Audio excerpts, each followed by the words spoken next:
The Property Bulletin by London Property, the home of superprime. The Labour government's first budget on October the 30th will be a crucial test for Chancellor Rachel Reeves as she tackles economic challenges and what Labour claims to be a £22 billion budget deficit.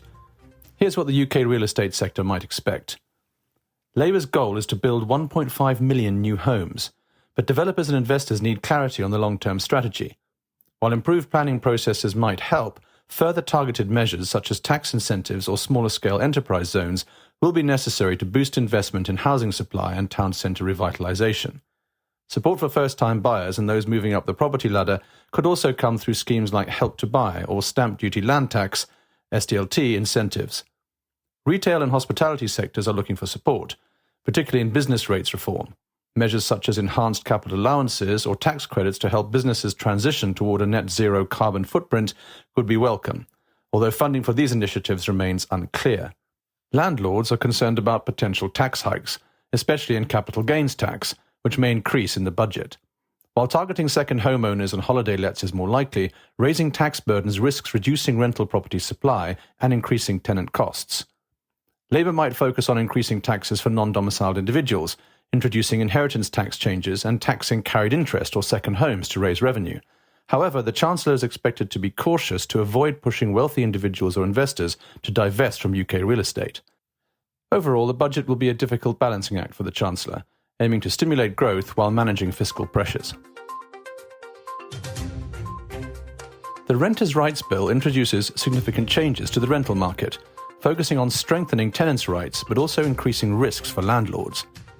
Assured short-hold tenancies will be converted into assured tenancies, allowing tenants to terminate at any time with 2 months' notice. All existing tenancies will switch to this model on a fixed date. Landlords can no longer evict tenants without reason. They must now rely on Section 8 grounds, but the bill doesn't expand these as expected, making it harder for landlords to regain possession. Rent arrears grounds have been weakened, requiring 3 months of arrears instead of 2 for eviction notices. Antisocial behaviour grounds also become harder to enforce. Landlords must advertise properties at a fixed rent, and rent increases are limited to once per year, with tenants allowed to challenge increases. Landlords are required to address certain hazards, like damp and mould, within a prescribed time frame, with regulations yet to be published. The bill prevents discrimination against tenants with children or benefits, and grants tenants the right to request pets. Landlords must also register on a private rented sector database. The bill is more tenant-focused and poses challenges for landlords, potentially increasing financial risks, operational complexities and legal costs. The changes could be implemented as early as next year.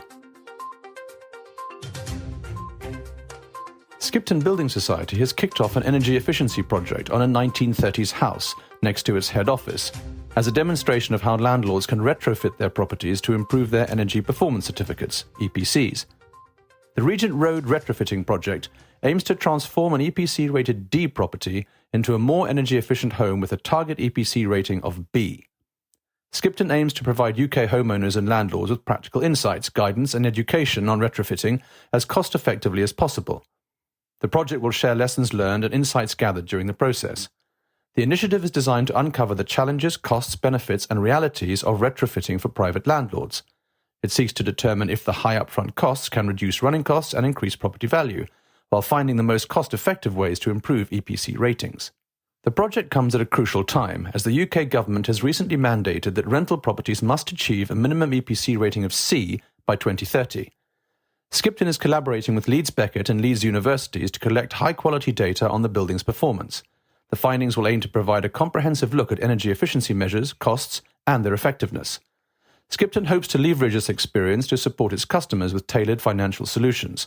They plan to explore how such retrofitting projects can be made easier and more affordable for landlords and homeowners. A spokesperson for Skipton said, "The sole purpose of this project is to educate our members, landlords and intermediaries on what it takes to get a property more energy efficient. We want to help guide homeowners through this process." Landlords can follow this process through the Skipton's Regent Road Hub and their Instagram account. The 8th season of Selling Sunset has returned to Netflix, captivating viewers with its glamorous portrayal of the real estate world. But how has this high-drama reality TV show influenced the actual property market, especially in London? The Selling Sunset phenomenon comes amidst a surge in super-prime property sales, Knight Frank's 2024 Global Superprime Intelligence Report indicates a 66% increase in such sales over the past 5 years, reaching $33.4 billion across 11 key markets in the 12 months to June 2024. Although most viewers may not be in the market for a multi-million-pound mansion, the allure of luxury real estate has certainly increased interest in the high-end market. Jamie Marshall, director at JLL in Chelsea, acknowledges that shows like Selling Sunset have made real estate more intriguing. He notes a rising interest in digital marketing platforms, inspired partly by reality TV, as agents increasingly use Instagram and TikTok to showcase properties.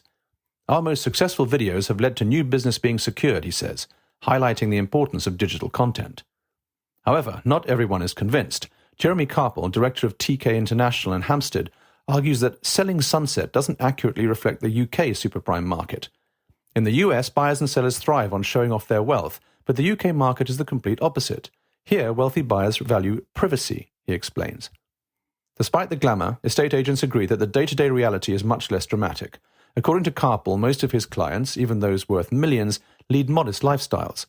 Similarly, Marshall points out that while there's competition, agents typically handle conflicts with more decorum than seen on TV. With Buying London being axed after just one season, Marshall believes that US shows work better because of their flamboyant style. Carpel adds that the scripted nature of these shows and their emphasis on glamour over reality makes them less authentic, especially in the UK market. There's no denying that shows like Selling Sunset create unrealistic expectations, as 71% of US realtors report that TV shows have impacted buyers' perceptions. However, if these shows encourage estate agents to engage more effectively with their clients, they might have a positive effect after all. Ultimately, while Selling Sunset may not reflect the true nature of the UK property market, its influence on expectations and marketing techniques is undeniable. Just don't expect your next property viewing to be quite as dramatic as a reality TV episode.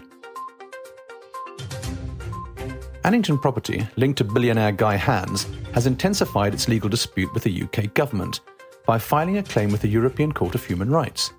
The company is concerned about potential financial losses resulting from the recent Leasehold and Freehold Reform Act. Annington holds a 999-year lease on around 38,000 military homes and has taken legal action against Angela Rayner, the Secretary of State for Levelling Up Housing and Communities. They argue that the reforms could negatively impact the value of these homes if the government reacquires them. This isn't Annington's first challenge. The company previously sought clarity in the UK High Court, arguing that the law's vagueness could impact intermediate leaseholders. With these legal actions, Annington is sounding a warning that other businesses could soon follow suit. The Leasehold and Freehold Reform Act, which became law in May, aims to simplify the process for leaseholders to purchase their freeholds, reduce costs, and provide more protections for tenants. The Act also introduces tighter regulations around service charges and landlord accountability. Annington's concern is that the law might allow lessees to acquire freeholds and intermediate leaseholds at prices below their market value. Although Annington's contract with the Ministry of Defence, MOD, might protect it to some extent, they fear a legal interpretation could lead to financial losses. The properties in question were sold by the government to Annington in 1996 for £1.7 billion. Guy Hans' company, Terra Firma, acquired Annington in 2012 for £3.2 billion.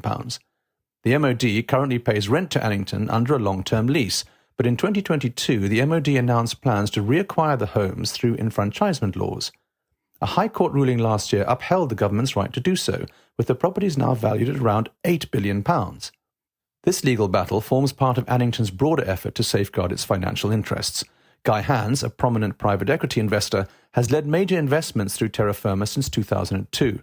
Despite stepping down from his leadership roles last year, Hans's company continues to navigate significant legal and financial challenges related to these reforms.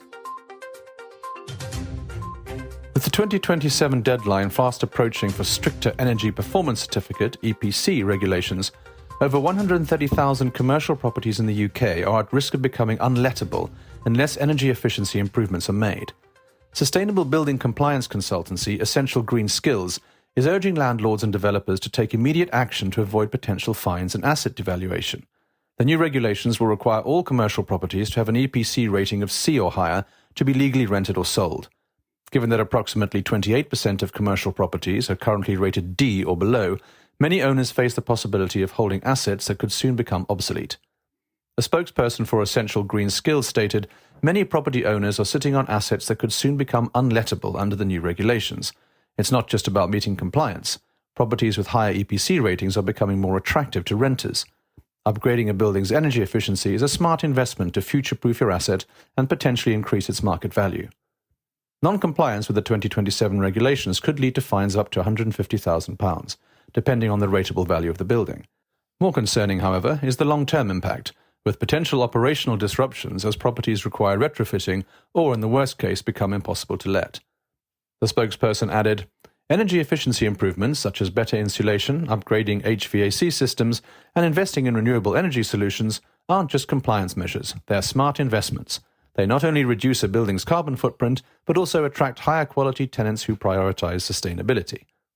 As the 2027 deadline looms, Essential Green Skills is advising landlords to start the process now to avoid rushed compliance work, which could lead to higher costs and disruptions.